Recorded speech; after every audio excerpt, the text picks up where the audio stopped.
Hi friends, అమ్మమ్మ కాలం నాటి పాల పోలీలు ఈరోజు రెడీ చేసుకుందాం. మనము ఎలా చేయాలో చెప్తానన్నమాట.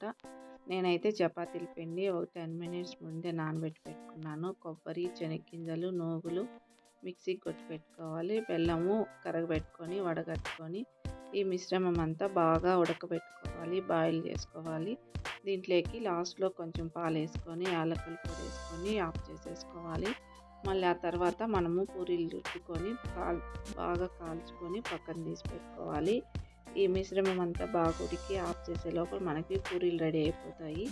ఇప్పుడు ఇవి బాగా మునిగేంత వరకు ఈ మిశ్రమంలో ఇలా తడుపుకోవాలన్నమాట. ఇప్పుడు ఒక్కోటి ఇలా మునిగి బాగా ఆ మిశ్రమం అంతా పూరీలు బాగా పీల్చుకుంటుంది. అప్పుడు తీసి పక్కన పెట్టుకోవాలి. సూపర్ టేస్టీగా ఉంటాయి ఫ్రెండ్స్, చాలా బాగుంటాయి ఈ పాల పోలీలు. మీరు కూడా ట్రై చేసి చూడండి. అమ్మమ్మ కాలం నాటి పాల పోలీలు రెడీ. ఓకే ఫ్రెండ్స్, లైక్ చేయండి, షేర్